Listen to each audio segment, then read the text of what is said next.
Gentlemen, you're welcome to the podcast. Whenever you see me like this, I'll be talking grassroots soccer. And on this episode, we'll be doing a review of week 1 of the Durumi Super League 6.2 that kicked off over the weekend, where Edu Wolves and Goshen White Tigers are on top of the table. They both have 6 points with plus 1 goals, whereas Soso Lions are third with 5 points. Fourth and fifth are Allen Foxes and Bassey Sparrows, who have 4 points each. But on this episode, I have the general manager, team manager, and the CEO of Bassey Sparrows, High Chief Bassey Eyenunou. Welcome to the podcast. Yeah, it's a pleasure to have me. It's good to be here. That's the reason why I'm wearing Bassey Sparrows jersey. This is their jersey for Super League 6.2, and I'm so honored to be having one of their jerseys on me. Guys, how good do I look? I know I'm good. You look amazing. All right, Bassey, your team, Bassey Sparrows, this season, last week, we all thought Bassey Sparrows were going to languish as usual, because in the past, or in the last, 3 episodes, your teams have been suffering at the bottom of the table. Whenever the league starts, we just feel somehow about Bassey Sparrows, and you guys don't surprise us. But seeing you play last weekend, it was totally different. Like, your boys you guys delivered one of the best displays of soccer artistry we have seen in a very long while. Let me start from your player selection. How did you go about your players in 6.2? Yeah, first of all, the lottery of picking as number 2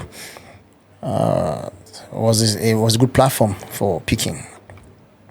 And also, that gave me the platform to pick Willie as my first pick. Most of the coaches know how the kind of boys I like playing with. I like people that keep the ball and move quick, direct counter attacks, direct football. So, and that this team I have who can do that with the boys I have, likes of Walid, likes of Willie and Victor up front. Then the veterans, myself and Zaza Nation, of course, my captain, can also add flair to the rest of the team. And of course, don't forget Ifeanyi at the back, a proven calm defender.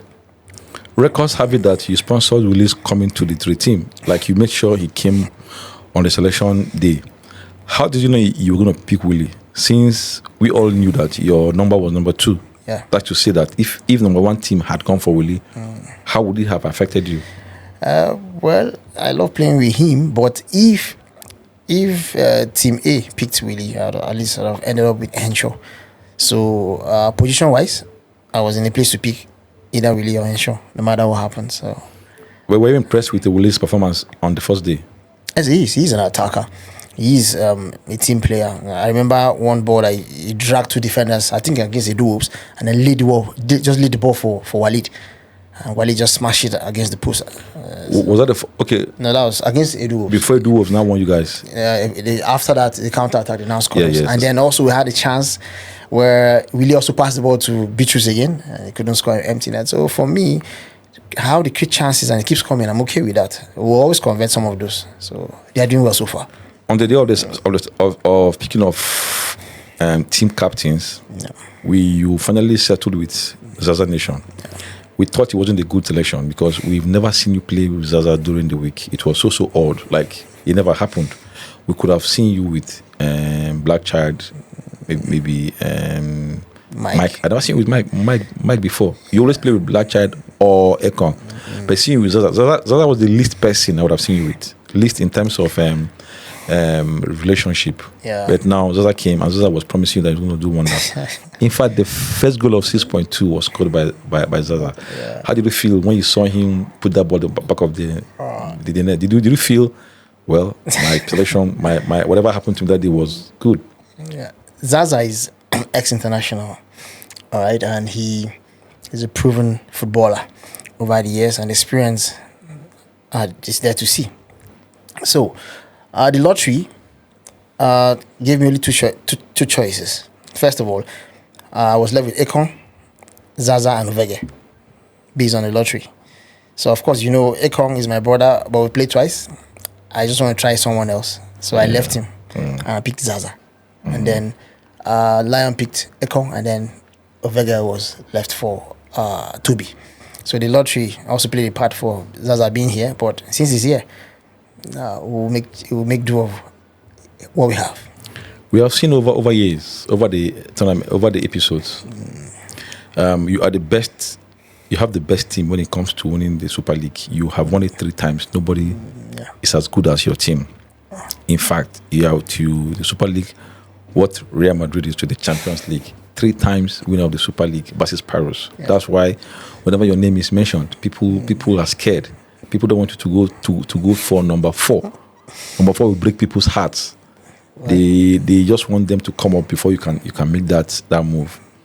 But also, one of the things I don't understand is how you get beaten whenever you don't pick Blanchard as your team captain. We've seen it happen 3 times. Like once Blanchard is not your captain, you peter away.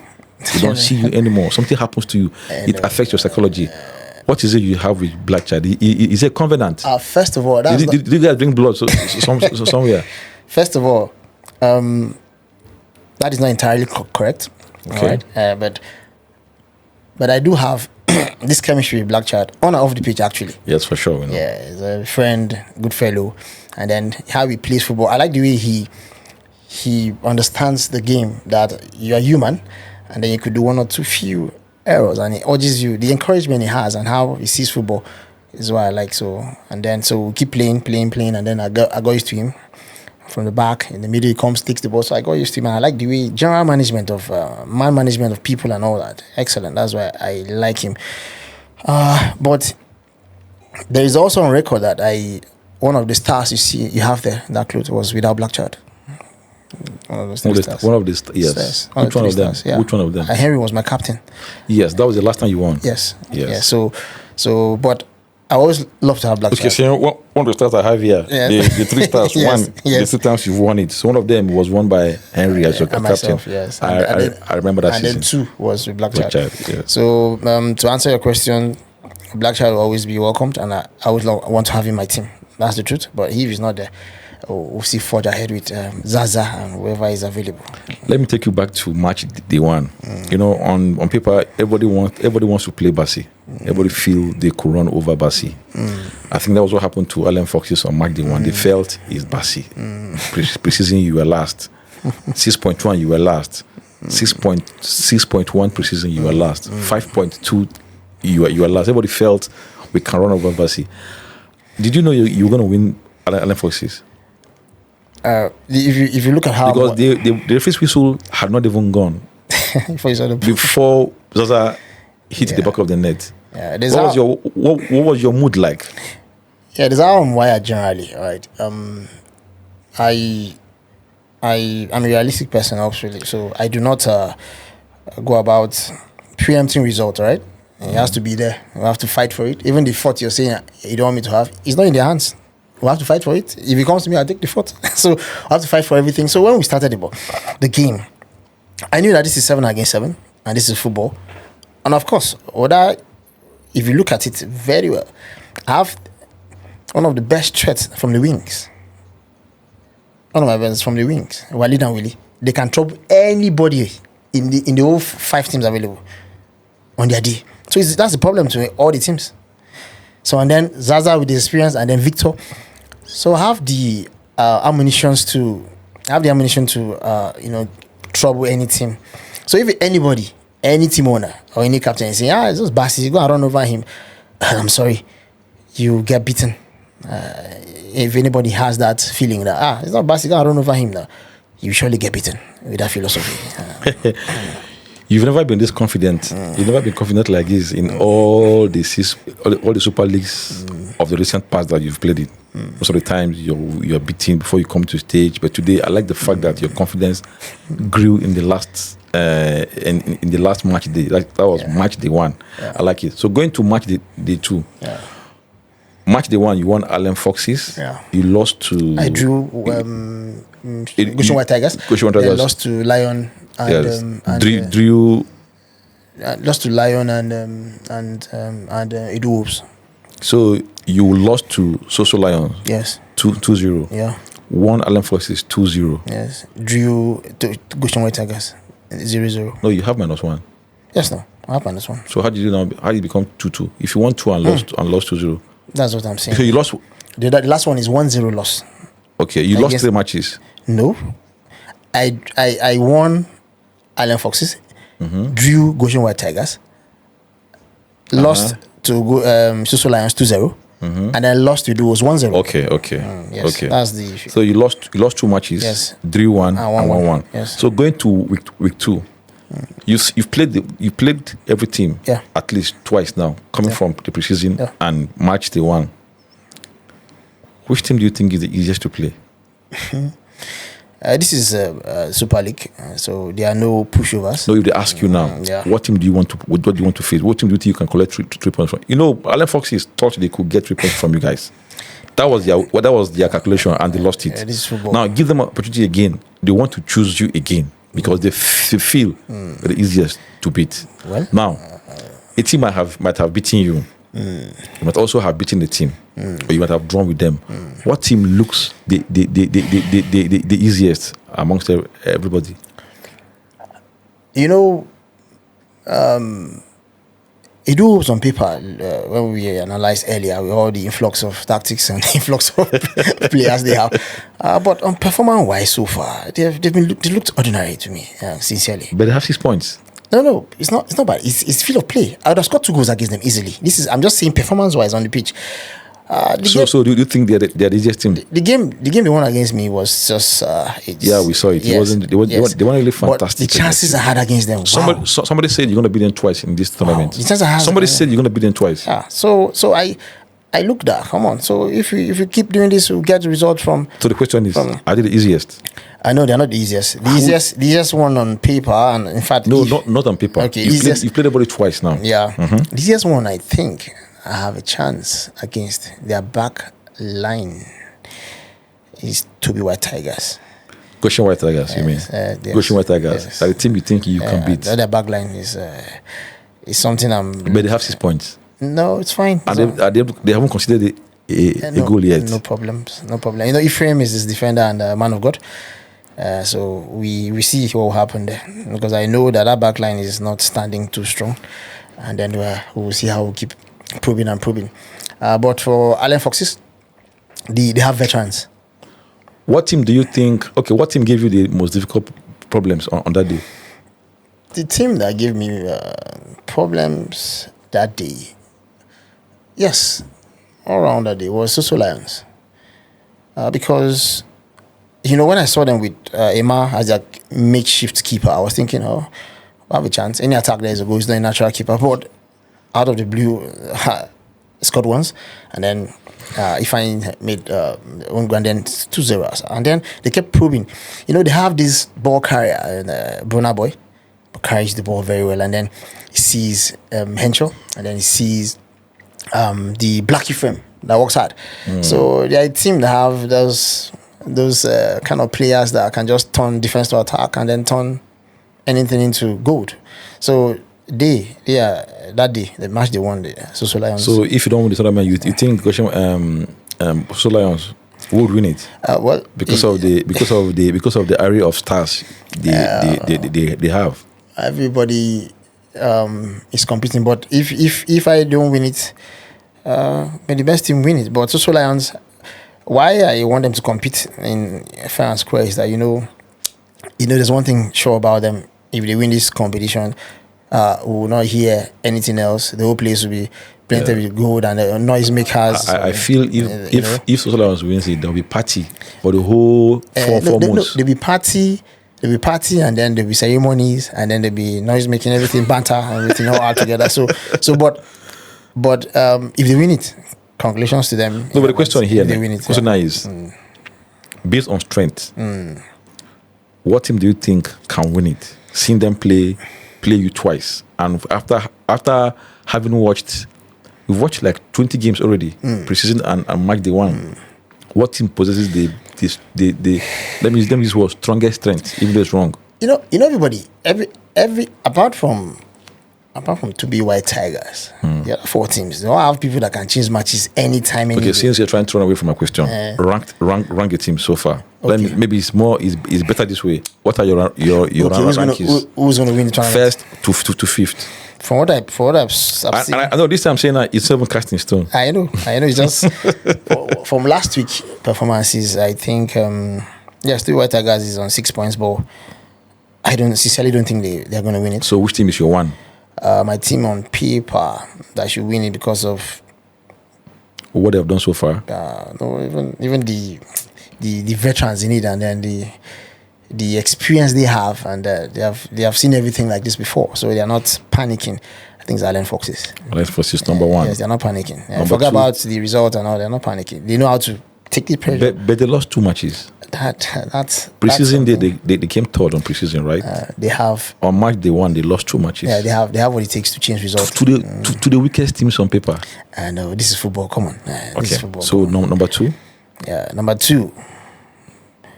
I give it to Susu Lions. Okay, 3. 3 myself. 3. Okay, Yes. 4. Oh, it hoops. Then 5th, Goshen White Tigers. Yes, that's so my ranking. Okay, by your ranking. Yes. Well, Yes. let's see how it goes. Yes. So we moved to the new field last weekend. Yeah. I don't know. What's your take on the new field? Did it take away the buzz and the hype of the Super League? Some quarters are saying that us moving there now has taken away the vibes from the tournament, which I totally understand. Yes, for those crowd and the fans, we'll call it walking fans, just stop the bike and just stand and watch football. We don't get to have that here in primary school. We can't have them. Yes, so there's a bit of limited fans inside the field, which is why some people are saying is a little bit kind of a low-key tournament. But I believe we can as we go. If this is just the first time here, if we keep going at some point, those bike men will come in here. But we can't have everything all in life. You can't have everything. Yes, either you play on the bad pitch and have the fans, or play on the good pitch and don't have the fans, limited fans. Like you say, I know fans will come, but then the health of the players is very important. Like after playing now, you didn't feel the pain you usually feel. I could even slide here. I slide for the first time. I couldn't do that in those rocky grounds. So, but I slide. I think I actually like twice now. So it's good, and the feel after cutting the grass is playing cool. Surface that. Let me go to the controversial issue. Refereeing on match day 1. How would you rate the refereeing scale of 1 to 10? Bailey has moved away from controversies, and of course our very own EPA CJ is doing also very well. So I don't see any controversies, but I remember I heard Lion screaming that you go to VAR or something, so I don't know what he was trying to refer to VAR. I mean Lion at some point that day. It was a penalty that his team considered against Allen Foxes. And then so he felt he needed a verification for him to accept it. But then when we checked, it was a penalty. It was a penalty. All right, you guys are there to do your job. And also I saw a red card to Hussein of Edu, that's Saviour's team. Yes, and Hussein, to be honest, he came and said, "Oh, more you double pass me now, go you go so." It was a needless handball. Yeah, that's what he said. So and he paid them off, and they won 1-0 because if Walid was on to go, he would have scored. Maybe who knows? Yeah. So it was against your team. Yes. Well, I said we had plenty of chances against them. Yes. I hope that chance keep coming like that every week. Every week, so they come in fast. So make Bono pass behind. So it's amazing. So let's see how it goes. But I think I have this team I have now. Spring surprises. Okay, so organization wise, 6.2. Week 1 from the preseason. How has it been for you? Of course. The organizers, have they reached your expectation? Yes, you guys are doing a good job, and look at where we're coming from and how with the general look of the economy and everything, putting things together is not that easy. So big kudos to team owners, the sponsors, and then also the organizers to put those funds into best use. They call it you're spending judiciously at this time, and you guys are putting all this money to good effect, and we're seeing it all over the place. And it is indeed a beautiful tournament so far. So good. I must say kudos to our sponsors. Many of them yes, that are making sure everything goes down well. Yes. Like first of all, let's give shout out to Casual Experience for using their studio for the podcast. Amazing. They've been generous with it in the last 2 or 3 editions now. We always come here to do the podcast, and it's something we can never get. Something we don't take for granted. Something we can't even pay him for. We can pay. And also other companies, Nissim, Ucheya, and Gilles Technologies, Capstone, Allen Partners, Chris Allen Partners, BJ Tet, and if I've forgotten your name, I didn't choose to forget your name. Yes. So, what player impressed you on match day one? Apart from Dogo being given the award for the best player, that's a player that you think maybe deserved it. Yes, for me, Burna Boy. Burna Boy was so great. The way the ball carries the ball. Sure. Oh, what about him is that he came to us. He blended as if to say he's been here. Yes. Since he was born. Yes, I was telling them at the podcast when we came here. I said, so some boys when they come to this tournament the first time, he swallows them, but not for Burna Boy. He's just up to it and then proving us that come on, I'm here, I can do this. So I like it, and the way he carries. He's really a very wonderful nucleus in that Asusu Lions team as we speak. Okay. Hi Chief Bassey Eyenunou. Thank you so much for listening to this occasion. And I really appreciate the fact that you came to say hello to us, and you're on the podcast. Maybe before tournament ends, we'll have you again, or maybe after the tournament, we'll have you. It depends on how good you fly. If you fly very high, very high, we might have you on the podcast again. Anytime you want to have me, just put the call away. Do the next arrangement. I'll be here. All right, guys. Don't forget that on match day one, Dogo of Allen Foxes won the best player on that day, MVP. He scored 2 goals, helping them secure 4 points. Also, the best managers of the week. This one was shared between Toby of Goshen White Tigers and Edu of Eduos for taking their teams to the table. They couldn't be separated because both of them have 6 points, scored 1 goal, considered none, and they are on plus one.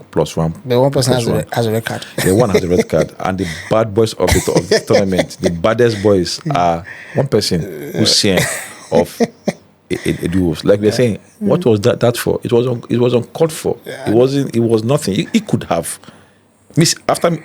It did as much as it was supposed to be a true pass, but I felt he should have just gambled it. In fact, the manner by which he slammed the ball was just. He deserved a double yellow red card. Pass as if he was playing a volleyball or basketball. Yeah, but he paid off. He actually paid off. Because the 1-1-0. Yeah. All right, guys. So on this note, the podcast comes to an end. My name is Ucheya. I'll be here again to tell you whatever happens on March 2. See you, and God bless you. Peace.